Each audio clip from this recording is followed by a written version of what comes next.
ولا تحسبن الله غافلا عما يعمل الظالمون إن الحمد لله نحمده ونستعينه ونستغفره ونعوذ بالله من شرور أنفسنا ومن سيئات أعمالنا من يهده الله فلا مضل له ومن يضلل فلا هادي له أشهد أن لا إله إلا الله وحده لا شريك له وأشهد أن محمدا عبده ورسوله. Ikhwan fillah, azakumullah, kita akan lanjutkan kajian kita dari Syarah Aqidah Ahlussunnah wal Jamaah, poin yang ke-40. Poin ke-40, iman kepada qadar, takdir baik dan buruk. Poin ke-40, halaman 336. Golongan yang selamat Ahlussunnah wal Jamaah beriman kepada qadar yang baik maupun buruk. Iman kepada qadar meliputi iman kepada setiap nas tentang qadar serta tingkatannya. Tidak ada seorang pun yang dapat menolak ketetapan Allah Azza wa Jalla. Iman kepada qada dan qadar itu sebagaimana Nabi bersabda sallallahu alaihi wasallam, an tu'mina bil qadari khairihi wa syarri. Ketika Nabi ditanya oleh malaikat Jibril, ketika Nabi SAW ditanya oleh malaikat Jibril alaihi salatu wassalam tentang iman, apa itu iman? Nabi menjawab, an tu'mina billahi wa malaikatihi wa kutubihi wa rusulihi wal yaumil akhir wa tu'mina bil qadari khairihi wa syarri. Ini hadis sahih dari Bukhari dan Muslim. Nabi menyebutkan engkau beriman kepada Allah, kepada malaikat-malaikatnya, kepada kitab-kitabnya, kepada rasul-rasulnya, kepada hari akhir, dan iman kepada qadar baik dan buruk. Baik dan buruk. Iman kepada qadar memiliki 4 tingkatan. Yang pertama al-ilmu, yang kedua al-kitabah, yang ketiga al-masyiah, dan yang keempat al-khalq. Iman kepada qadar memiliki 4 tingkatan. Yang pertama al-ilmu, yaitu mengimani bahwa Allah dengan ilmunya yang merupakan sifatnya yang azali dan abadi. Allah Maha mengetahui semua yang ada di langit dengan seluruh isinya, juga semua yang ada di bumi dengan seluruh isinya, serta apa yang ada di antara keduanya, baik secara global maupun secara rinci, baik yang sudah terjadi maupun yang akan terjadi. Allah Maha mengetahui tentang daun yang kering ataupun daun yang basah, biji-biji yang tumbuh dan lainnya. Allah Maha mengetahui semua yang gaib, dan Allah mengetahui segala amal perbuatan makhluknya. Allah mengetahui segala ihwal mereka, taat, maksiat, rezeki, ajal, bahagia, celaka dan lainnya. Jadi Allah mengetahui semuanya. Ilmunya Allah meliputi segala sesuatu. Qad ahata bikulli syai'in ilma. Arti ilmunya Allah meliputi segala sesuatu. Tentang luasnya ilmu Allah, Allah berfirman di dalam surah Al-An'am, surah yang ke-6 ayat 59. Wa indahu mafatihul ghaibi la ya'lamuha illahu wa ya'lamu ma fil barri wal bahr wa ma tasqutu min waraqatin illa ya'lamuha wa la habatin fi dhulumatil ardi wa la ratbin wa la yabisin illa fi kitabim mubin. Dan kunci-kunci semua yang gaib ada pada Allah. Tidak ada yang mengetahui melainkan Allah sendiri. Allah mengetahui apa yang ada di daratan dan di lautan. Tidak ada sehelai daun pun yang gugur yang Allah tidak mengetahuinya. Tidak ada sebutir biji pun dalam kegelapan bumi, dan tidak pula sesuatu yang basah atau yang kering yang tidak tertulis dalam kitab yang nyata. Artinya semua yang ada di langit, di bumi, semuanya sudah diketahui oleh Allah dan semua sudah tercatat di Lauh Mahfuz. Enggak ada satupun yang Allah tidak ketahui, enggak ada. Apapun yang terjadi, apa aja, itu Allah mengetahui. Itu perhatikan tuh, semua yang terjadi di langit dan di bumi Allah mengetahui. Enggak ada sesuatu yang terjadi yang Allah enggak tahu, enggak mungkin, enggak, tidak mungkin. Apa aja terjadi semuanya Allah mengetahui. Apakah umat Islam ini dalam kondisi senang, susah, diintimidasi, ada yang dibunuh, ada yang fakir, ada yang susah, adanya banjir, ada longsor, semuanya Allah tahu, semuanya. Dan itu pun berjalan semua dengan kehendak Allah, semuanya. Kita wajib mengimani itu. Jadi orang beriman, dia wajib mengimani semua yang berkaitan dengan masalah al-qada wal qadar. Makanya kita mengimani qadar itu baik dan buruk. Jadi Allah mengetahui. Makanya ketika kita ini susah, sulit, sakit, Allah tahu atau tidak? Tahu. Yang memberikan cobaan itu siapa? Allah. Jadi ngadukannya kemana? Kepada Allah. Sekarang banyak orang ngadukan kepada manusia. Ini menunjukkan kepada kebodohan. Apa yang menimpa kita, menimpa keluarga kita, menimpa masyarakat dan umat Islam, Allah Maha tahu. Dan Allah memberikan cobaan. Tapi kenapa dia adukan kepada manusia? Mesti ngadukan kepada siapa? Kepada Allah. Yang menghilangkan semua kesulitan itu Allah. Yang menghilangkan semua bencana, musibah, petaka hanya satu Allah. Dan Allah sebutkan dalam Al-Quran. Jadi harus kita ingat tuh, bukan diadukan pada manusia. Sekarang nih banyak orang yang dikasih cobaan sedikit sudah mengeluh pada manusia, sudah minta sumbangan pada manusia. Ini nggak punya harga diri, nggak punya muru'ah, nggak punya izzah. Nggak boleh dalam Islam seperti itu. Apa dia yang susah? Apa dia yang sakit? Semua orang tahu. Sampai di foto dia lagi sakit biar orang tahu. Gak boleh dalam Islam seperti itu. Cukup dia sakit diadukan kepada Allah. Allah sedang uji dia. Apakah dia beriman tidak kepada takdir yang baik dan buruk. Allah sedang uji dia. Dengan itu, dengan kalau dia redho, dia sabar, Allah akan hapuskan dosanya. Allah akan angkat derajatnya. Mungkin dengan cobaan dan ujian itu Allah akan masukkan dia ke dalam sorga dengan sebab itu. Itu harus kita ingat. Bukan diadukan pada manusia.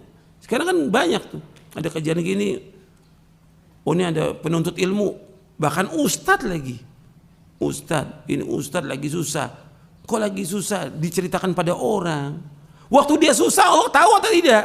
Allah tahu, yang memberikan ujian dia susah siapa? Allah, adukan kepada Allah, Allah pasti akan memberikan jalan keluar yang terbaik buat dia. Tapi jangan adukan kepada manusia, jangan. Karena Allah sebutkan dalam Al-Quran, wa may yattaqillaha yaj'al lahu makhraja wa yarzuqhu min haitsu la yahtasib. Barang siapa yang bertakwa kepada Allah, Allah bukakan jalan keluar bagi dia. Allah akan berikan rezeki dari arah yang tidak diketahui. Tapi dia harus bertakwa kepada Allah. Bukan dia mengadu pada manusia, minta-minta pada manusia, itu menghinakan diri kepada manusia. Dia enggak percaya kepada tauhid rububiyah. Enggak yakin dia kepada rububiyah Allah, enggak yakin. Karena yang mengerjakan semua terjadi langit dan bumi, Allah yang kerjakan semuanya. Berbicara tentang qadar, berbicara tentang perbuatan Allah, tentang kekuasaan Allah. Al-qadar qudratullah. Qadar itu kekuasaan Allah. Kita wajib mengimani itu. Allah sedang coba kita dengan berbagai macam cobaan ujian. Tapi adukan semuanya kepada Allah. Jangan adukan kepada manusia. Jangan mengharap pada manusia. Jangan minta-minta kepada manusia. Ini prinsip dalam kita beragama. Dan itu yang mengajarkan Allah dalam Al-Quran dan mengajarkan Rasulullah SAW. Semua tahu. Jadi jangan antum sampaikan kepada orang ketika antum lapar nggak punya apa-apa. Allah tahu atau tidak? Tahu Allah. Kenapa diadukan manusia? Di WA, saya ini lagi susah, lagi sakit. Ustadz kabarin ke murid-muridnya. Ini kan kebodohan.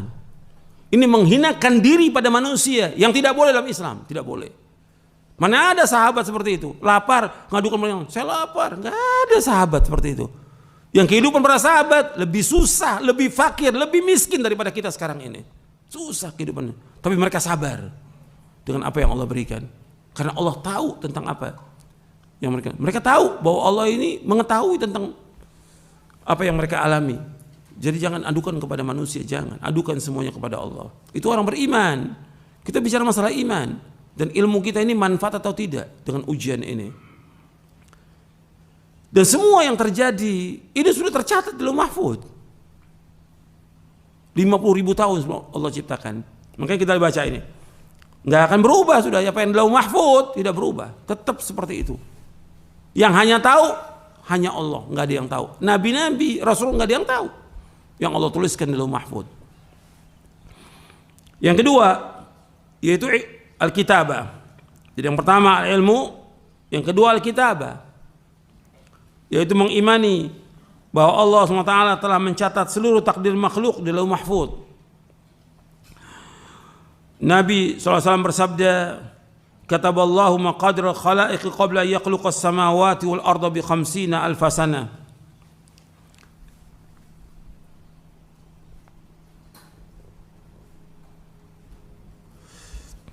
Kataballahu maqadir al-khalaiq. Allah telah menulis, kata Rasulullah SAW, Allah telah mencatat seluruh takdir makhluk qabla an yakhluqa as-samawati wal arda bi 50 alf sana. Allah telah mencatat seluruh takdir makhluk 50.000 tahun sebelum Allah menciptakan langit dan bumi. Hadis ini sahih, diriwayatkan oleh Imam Muslim, Tirmidzi, Ahmad, Abu Daud, At-Tayalisi dari sahabat Abdullah bin Amr bin As radhiyallahu anhuma. Nabi SAW juga bersabda, inna awwala ma khalaqallahu al-qalam. Qala uktub, qala rabbi wa madza aktub? Qala uktub maqadira kulli syai'in hatta taqum as-sa'ah. Nabi SAW bersabda, yang pertama kali Allah ciptakan adalah qalam, yaitu pena. Lalu Allah berfirman kepadanya, tulislah. Ia menjawab, wahai Rabbku, apa yang aku harus tulis? Allah berfirman, tulislah takdir segala sesuatu sampai terjadinya kiamat. Hadisnya sahih, riwayat Abu Daud, Tirmidzi, Ibnu Abi Hasim kitab As-Sunnah, Al-Ajur al-Syariah, Ahmad dalam musnadnya, Abu Daud At-Talisi dari sahabat Ubadah bin Samit radhiyallahu an. Hadis ini sahih. Jadi suruh tulis tentang seluruh takdir makhluk. Jadi semua sudah tercatat ini. Apa yang terjadi, apa yang akan terjadi, nggak ada satupun yang terluput dari ilmunya Allah, dan nggak ada yang terluput dari apa yang Allah sudah catat di Lauh Mahfuz. Jadi kita sekarang ini yang kita lakukan ini semuanya sudah tercatat di Lauh Mahfuz, semuanya. Sampai manusia masuk surga, masuk neraka, Allah sudah catat semuanya lengkap. Tapi tidak ada satupun yang tahu, nggak ada. Malaikat-malaikat nggak ada yang tahu. Hatta Rasulullah SAW juga tidak tahu apa yang Allah sudah catat di Lauh Mahfuz, tidak tahu. Jadi nggak ada yang tahu seperti ini. Ini hanya Allah yang tahu. Ilmunya hanya Allah yang tahu. Allah berfirman dalam surah Al-Hajj ayat 70. Alam ta'lam anna Allah ya'lamu ma fis sama'i wal ard. Inna dzalika fi kitabin. Inna dzalika 'ala Allah yasir. Tidaklah engkau tahu bahwa Allah mengetahui apa yang di langit dan di bumi. Sungguh yang demikian itu sudah terdapat dalam sebuah kitab, yaitu Lauh Mahfuz. Sesungguhnya yang demikian itu sangat mudah bagi Allah. Artinya Allah mengetahui semua yang di langit, semua yang di bumi, semuanya. Nggak ada satupun yang terluput. Tadi sudah kita bahas tentang ayat dalam surah Al-An'am ayat 59. Antum bisa bayangkan, nggak ada satupun daun yang jatuh di seluruh dunia ini, melainkan Allah tahu daun yang jatuh, daun yang kering, daun yang basah, biji yang tumbuh, semua tahu. Jadi apa yang ada di langit, di bumi, di dalam lautan, semuanya Allah tahu. Nggak ada yang terluput dari ilmunya Allah. Nggak mungkin ada sesuatu yang Allah tidak ketahui, tidak mungkin.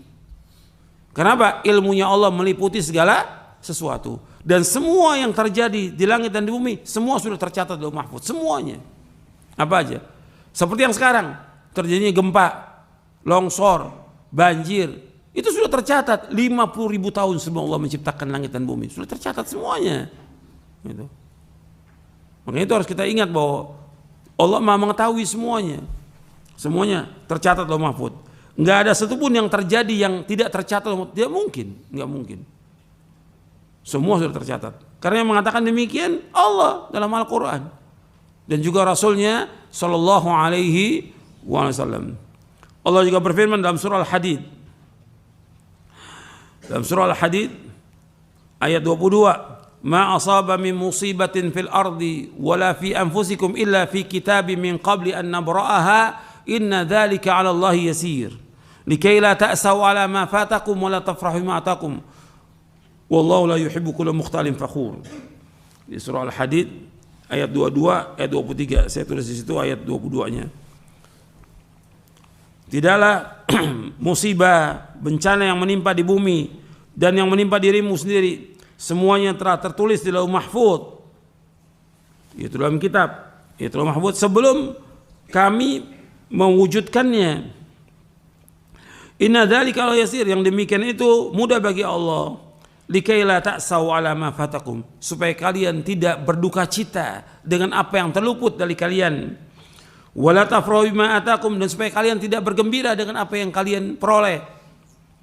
Wallahu la yuhibbu kulla mukhtalin fakhur, sungguhnya Allah tidak menyukai orang-orang yang sombong dan angkuh. Artinya Allah sudah menciptakan semuanya dan Allah sudah takdirkan semuanya sebelum Allah menciptakannya. Dan itu mudah bagi Allah supaya manusia tidak bergembira dengan apa yang dia peroleh. Karena apa yang diperoleh, apa aja yang diperoleh, itu suatu waktu juga akan hilang. Pasti akan hilang dan lenyam. Dan juga tidak boleh dia berduka cita terhadap apa yang luput. Nggak boleh berduka cita dengan apa yang luput bagi dia. Apakah meninggalnya orang tua dia, anaknya, istrinya, suaminya, atau hartanya, atau dia bangkrut atau yang lainnya. Jangan duka cita, karena Allah sudah takdirkan demikian. Dan apa yang Allah takdirkan buat kita itu yang terbaik buat kita. Jadi semua sudah tercatat di Lauh Mahfuz. Oleh karena itu apa yang telah ditakdirkan menimpa manusia tidak akan meleset darinya, dan apa yang ditakdirkan tidak mengenai manusia maka tidak akan mengenainya. Sudah kering tinta pena itu dan sudah ditutup semua catatan. Ini dalam hadis yang sahih yang diriwayatkan oleh Imam Ahmad, Tirmidzi dan yang lainnya. Takdir ini mengikuti ilmunya Allah. Takdir ini mengikuti ilmu Allah, baik secara global maupun rinci. Pertama, bahwa Allah Subhanahu wa taala telah mencatat dalam Lauh Mahfuz segala sesuatu yang dikehendakinya. Sedangkan apabila Allah menciptakan janin ketika mencapai 4 bulan, maka Allah SWT mengutus kepadanya seorang malaikat yang diperintahkan untuk mencatat 4 hal, yaitu tentang rezekinya, ajalnya, amalnya, serta celaka atau bahagia. Ini hadis sahih riwayat Bukhari dan Muslim. Artinya ketika janin itu berumur 120 hari di perut ibunya ditiupkan ruh, ya 120 hari itu ditiupkan ruh, maka dicatat itu semuanya, rezekinya, ajalnya, amalnya, serta celaka atau bahagia. Jadi sudah tercatat. Orang beriman kalau sudah mengetahui ini, tenang dia. Makanya dikatakan oleh para ulama salaf bahwa mengimani qadar itu yudhibul hamma wal gham. Beriman kepada qadar itu menghilangkan kesusahan, kesedihan, kegundahan, akan hilang itu. Mengimani itu. Sudah ajal. Jadi kalau ada yang meninggal, ya sudah ajal, enggak usah takut. Ada penuntut ilmu meninggal, ada ustadz meninggal, ada syekh meninggal. Ya berarti udah apa ini? Sudah ajal, sudah waktunya. Enggak usah ditakuti. Dan kita pun akan apa? Mengikuti mereka. Kan ketika kita ada yang meninggal, kita ucapkan apa? Inna lillahi wa inna ilaihi raji'un. Sungguh kita milik Allah dan kita akan kembali kepada Allah. Berarti kita ini milik Allah semuanya. Yang sudah meninggal dan kita pun akan kembali kepada Allah. Makanya ketika kita masuk ke pemakaman, yang kita ucapkan apa? Assalamualaikum ahlad diyar minal mu'minin wal muslimin wa inna insyaallah bikum lahiqun. Nasallallahu lana wa lakumul afiyah. Jadi kita menyebutkan di sini bahwa kita ini akan mengikuti mereka. Lahiqun artinya kita akan nanti mengikuti mereka, sama seperti mereka. Mereka meninggal, kita akan juga sama, pasti, nggak mungkin enggak. Tapi kenapa orang pada takut sekarang ini? Ada berita kematian takut. Nggak boleh orang beriman takut. Kita ini pasti akan mati. Yang perlu bagi kita sekarang ini mempersiapkan bekal untuk mati. Nggak usah takut. Karena ajal sudah pasti ajal itu.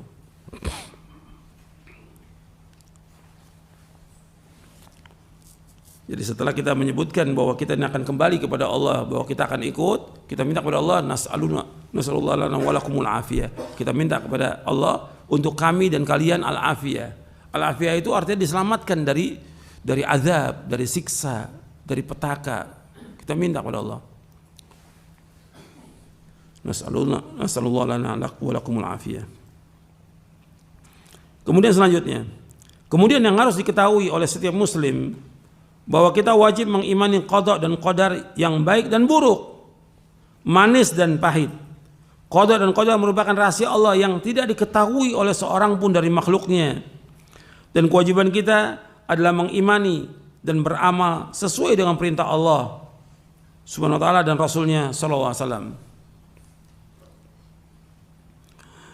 Jadi kita perhatikan bahwa qadar ini ada yang baik, ada yang buruk, manis dan pahit. Qadar dan qadar merupakan rahasia Allah yang tidak diketahui oleh seorang pun dari makhluknya.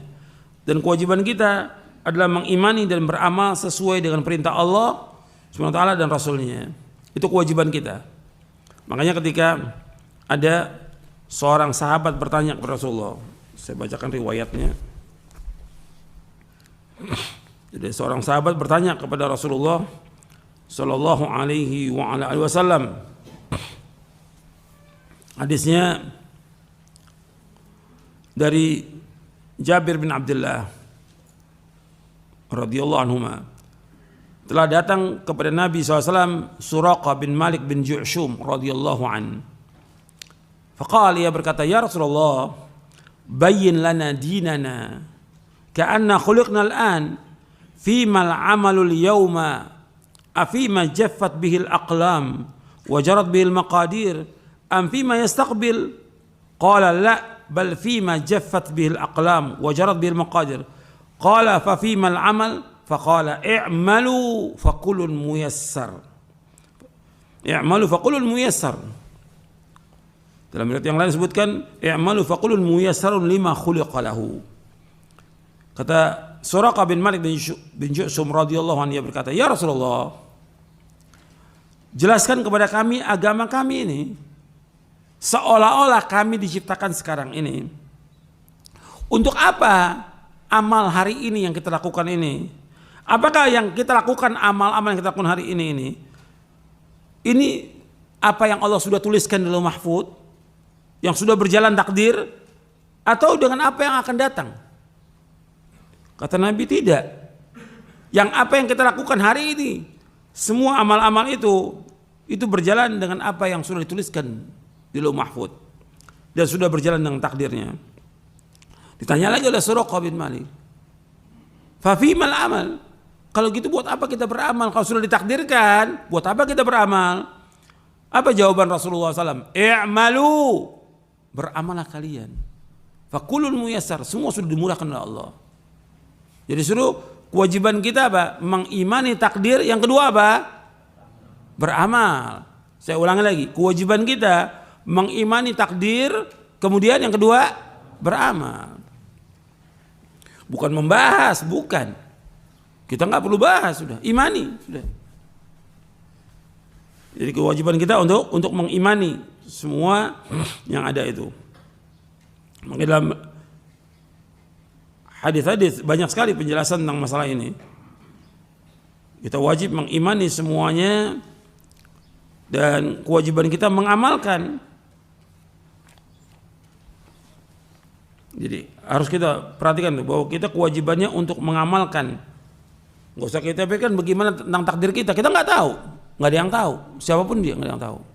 Tapi kewajiban kita mengamalkan, karena Allah sudah jelaskan dalam Al-Quran, Nabi sudah jelaskan, jalan yang membawa manusia kepada kebahagiaan sudah jelaskan lengkap, jalan yang membawa manusia kepada celaka, ke neraka sudah dijelaskan lengkap dalam Al-Quran dan Sunnah Nabi yang sahih, lengkap semua. Al-Quran ini kitab petunjuk hidayah. Al-Quran ini hudan linnas, hudan lil muttaqin. Disuruh baca, pahami, diamalkan. Gitu. Bukan untuk dilakukan, bukan, tapi untuk diamalkan. Jelas tuh, yang membawa manusia ke surga sudah dijelaskan lengkap. Yang membawa manusia ke neraka sudah dijelaskan lengkap. Semua lengkap sudah. Nggak ada yang terluput. Makanya agama Islam ini sudah sempurna. Tinggal kewajiban kita mengimani dan kemudian mengamalkan. Ini penting dalam masalah kita beragama, penting supaya kita nggak bimbang dan nggak ragu, karena setan terus berusaha bagaimana meragukan kita. Setan. Tapi kewajiban kita mengamalkan, dan semuanya mudah, nggak ada yang sulit dalam agama. Nggak mungkin Allah menurunkan agama Islam yang akan menyusahkan manusia, tidak mungkin, tidak mungkin. Agama semuanya mudah, dan amal-amal syariat semuanya mudah, nggak ada yang sulit bagi manusia, tidak ada, semuanya mudah, nggak mungkin. Makanya Nabi bersabda, Inna hadza dina yusrun, sesungguhnya agama Islam ini mudah, agama Islam mudah, nggak ada sulit, nggak ada yang susah. Dan semuanya yang membawa manusia ke sorga itu sudah jelas dan mudah, nggak sulit. Yang membawa ke neraka juga sudah jelas, dijelaskan dalam Al-Quran dan Sunnah. Allah ulang-ulang dalam Al-Quran banyak sekali. Ayat-ayat yang menjelaskan tentang sorga banyak sekali. Ayat yang menjelaskan tentang neraka jelas sekali. Tinggal kita berusaha bagaimana kita mengamalkannya. Ketika sudah tahu itu kemudian tetap kita mengambil jalan menuju neraka, yang salah kita. Yang salah kita, karena kita punya kehendak. Makanya kita bahas yang selanjutnya al-masyiah, kehendak. Jadi manusia ini punya kehendak, dia bisa pilih. Umpamanya ada pengajian, mau ngaji dan tidak mau ngaji, dia punya kehendak. Dia nggak mau ngaji, ya berarti memang dia nggak mau. Ada amal soleh, dia tidak mau amalkan. Ada perbuatan baik, dia nggak mau amalkan. Dia punya kehendak. Ketika dia diazab oleh Allah karena perbuatannya dia. Nggak bisa, ya Allah, Engkau sudah takdirkan dalam mahfuz. Siapa yang tahu mahfuz? Nggak ada yang tahu. Engkau takdirkan saya begini, nggak ada yang tahu. Dari mana dia tahu? Orang. Jadi nggak boleh orang itu menggunakan takdir dalam perbuatan dosa dan maksiat, nggak boleh. Kalau musibah boleh. Musibah umpamanya terjadi banjir. Ini takdir Allah, betul. Kemudian anaknya dia meninggal, takdir Allah, betul. Dalam masalah musibah. Kalau menggunakan takdir dalam masalah maksiat nggak boleh. Saya nggak sholat karena takdir Allah. Saya mencuri takdir Allah. Orang berzina takdir, nggak boleh. Tidak boleh. Dosa besar. Tapi kalau masalah musibah boleh dia mengatakan ini takdir Allah. Kemudian yang ketiga, al-masyiah, kehendak. Itu bahwa apa yang Allah kehendaki pasti terjadi, dan apa yang tidak dikehendakinya tidak akan terjadi. Semua gerak-gerik yang terjadi di langit dan di bumi hanyalah dengan kehendak Allah. Tidak ada sesuatu yang terjadi di dalam kerajaannya apa yang tidak diinginkan oleh Allah. Artinya nggak mungkin ada terjadi di langit dan bumi yang Allah nggak kehendaki, nggak mungkin. Semua berjalan dengan kehendak Allah. Mengimani masyiah, kehendak Allah yang pasti terlaksana, dan kudrah kekuasaan Allah yang meliputi segala sesuatu.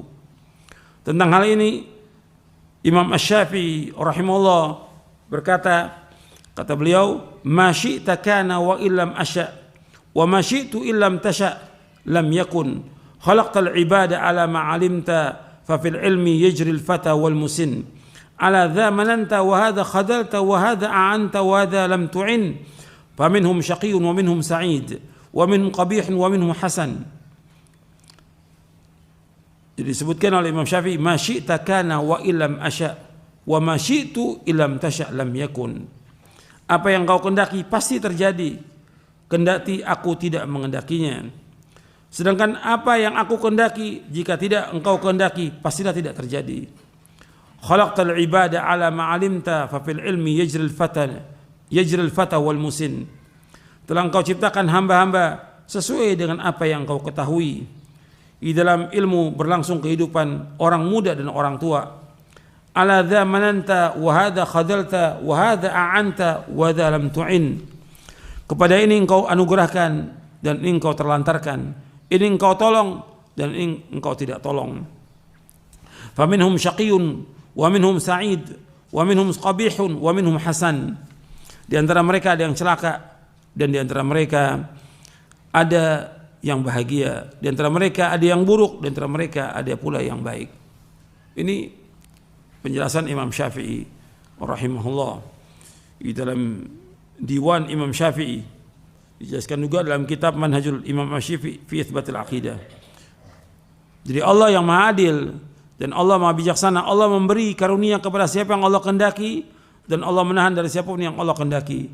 Allah memberi kekuasaan kepada siapa yang Allah kehendaki dan Allah menghinakan siapapun yang Allah kehendaki. Jadi semua sudah Allah kehendaki. Nggak mungkin ada terjadi yang Allah nggak kehendaki, nggak mungkin.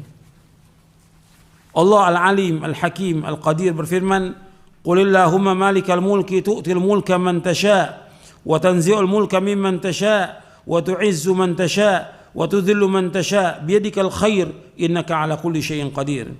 Tulijul laila fin nahari wa tulijul nahara fil lail wa tukhrijul hayya minal mayt wa tukhrijul mayta minal hayy wa tarzuqu man tasha'u bighairi hisab." Katakanlah Muhammad, wahai Rabb, pemilik kekuasaan, engkau berikan kekuasaan kepada siapa yang engkau kehendaki.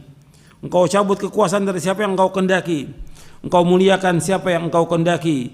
Dan engkau hinakan siapa yang engkau kehendaki. Di tangan engkaulah segala kebajikan. Sungguh engkau maha kuasa atas segala sesuatu.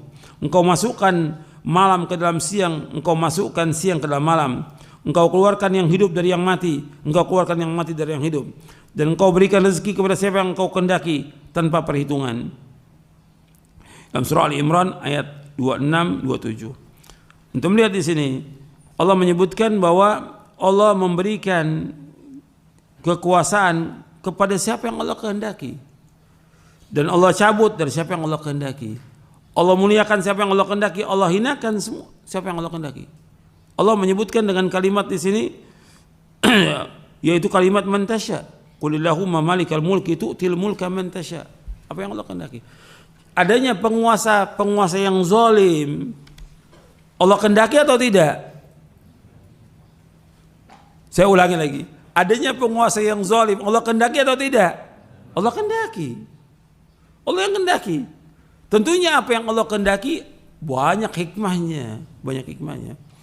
Adanya Fir'aun, ya Allah yang kehendaki ada Fir'aun. Adanya iblis, Allah yang kehendaki adanya iblis. Adanya orang kafir, Allah yang kehendaki adanya orang kafir. Tapi semua ada hikmahnya. Dan semua perbuatan Allah itu baik semuanya. Kenapa? Allah ciptakan itu ada kehendak yang lain. Gitu. Ada yang murni baik diciptakan oleh Allah, seperti malaikat murni baik, nabi-nabi murni baik. Tapi ada yang diciptakan memang jelek, murni jelek, seperti iblis, orang kafir, murni jelek. Tapi Allah yang menciptakan, Allah yang menghendaki, seperti itu. Tapi juga ada hikmahnya.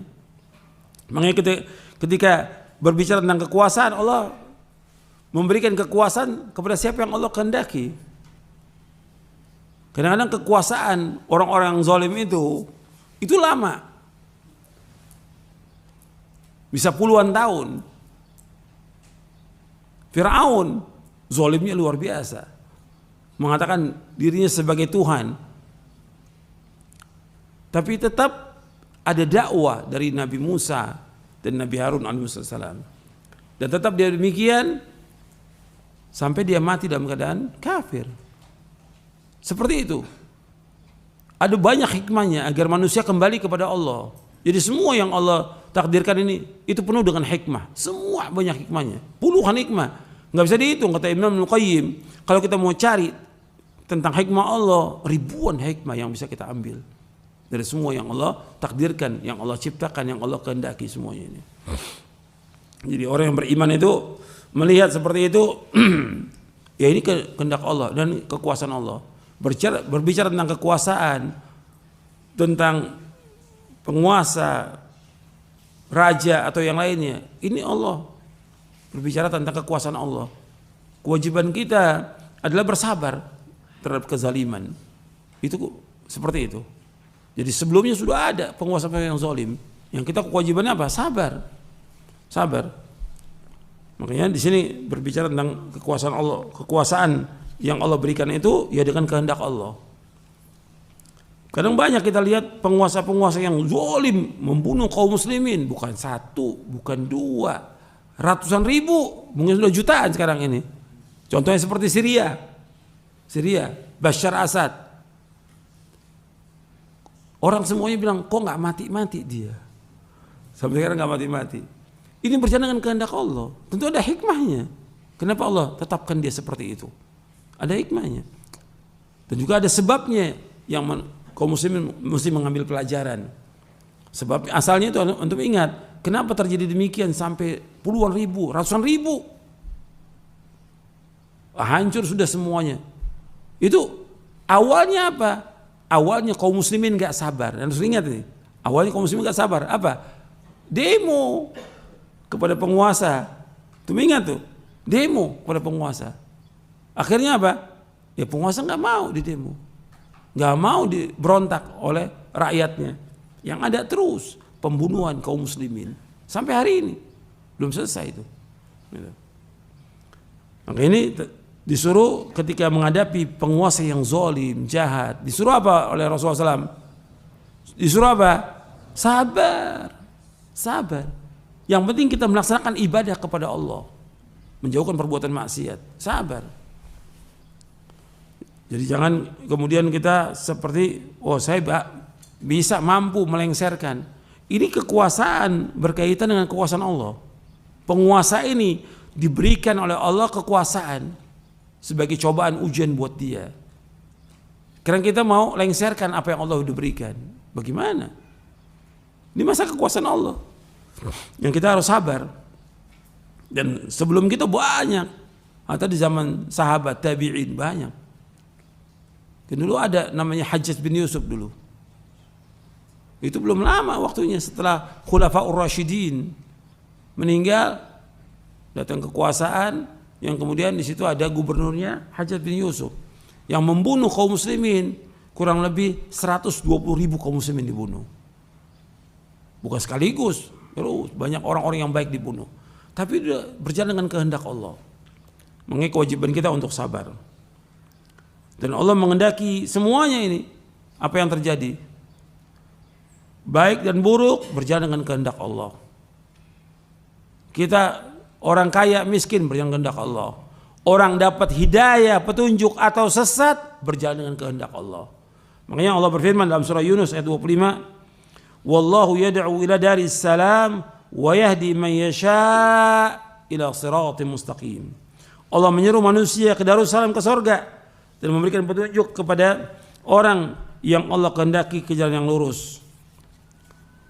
Jadi masalah hidayah, masalah kesesatan itu semua di tangan Allah.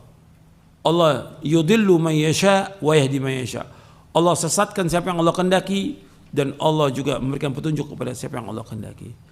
Ini berbicara tentang kekuasaan Allah. Perhatikan ya, manusia makhluk yang mengendaki Khalik. Allah penguasa, Allah pemilik langit dan bumi. Allah nggak boleh tanya tentang apa yang Allah perbuat, nggak boleh. La yus'alu amma yaf'alu wa hum yus'alun. Makanya dalam masalah qada dan qadar itu kita harus jauhkan 5 wa kaifa. Kenapa begini? Bagaimana kok bisa begini terjadi? Nggak boleh. Karena ini menentang takdir. Kewajiban kita mengimani sudah. Karena Allah sebagai penguasanya, Allah yang menghendaki demikian. Kewajiban kita untuk mengimani itu. Tapi yang harus kita ingat bahwa Allah punya kehendak. Manusia punya kehendak atau tidak? Punya kehendak. Manusia punya kehendak. Tapi apa yang dikehendaki oleh manusia tidak lepas dari kehendak Allah. Wa ma tasyauna illa ayyasha Allah Rabbul Alamin. Dan tidak kalian berkehendak melainkan apa yang dikehendaki oleh Allah Rabbul Alamin. Ya saya pikir sampai di sini dulu karena ini panjang pembahasannya. Perlu sedikit demi sedikit supaya paham, karena takutnya antum berat ini masalah takdir ini. Cuma yang pokok, pada akhirnya semua ilmu itu mudah. Kewajiban kita yang paling pokok adalah mengimani dan mengamalkan. Itu penting dalam masalah takdir.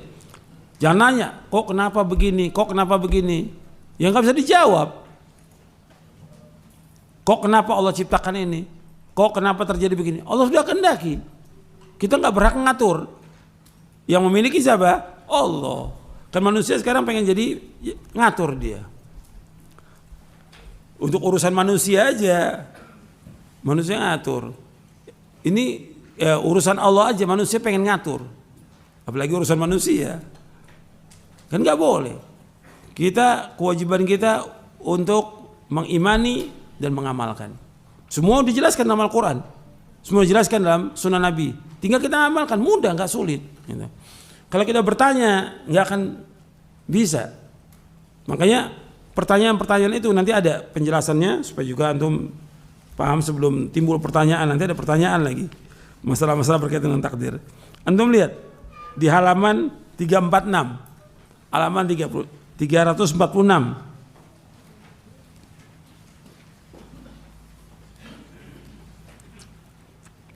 Kata Imam Abu Ja'far At-Tahawi rahimahullah yang wafat tahun 321 Hijriah, beliau berkata, takdir adalah rahasia Allah.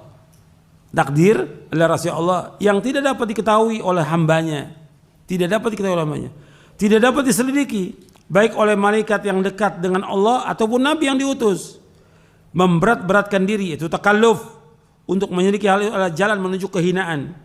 Terhalangnya ilmu dan membawa kepada sikap melewati batas dan penyelewengan. Waspada dan berhati-hatilah terhadap seluruh pendapat, pemikiran dan bisikan-bisikan yang jelek tentang takdir.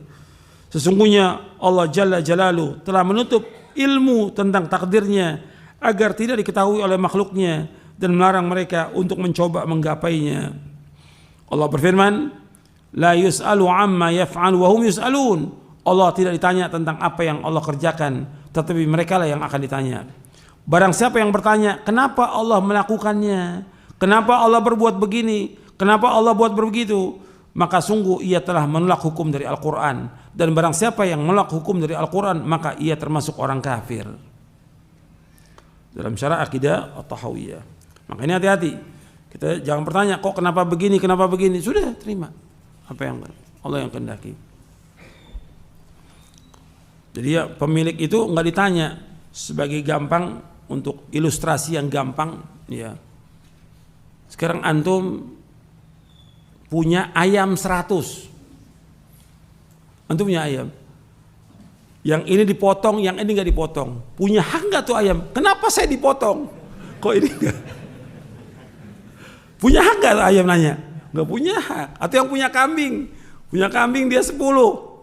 Dipotong yang 2 dipelihara, yang 6 dibiarkan. Yang 2 yang dipotong, kok kenapa saya dipotong? Kok yang itu nggak dipotong? Punya hak nggak dia? Nggak punya hak. Itu supaya gampang, ya, supaya gampang. Ketika kita sebagai pemilik nggak berhak dia untuk menanyakan. Sekarang langit, bumi kita ini milik siapa? Milik Allah.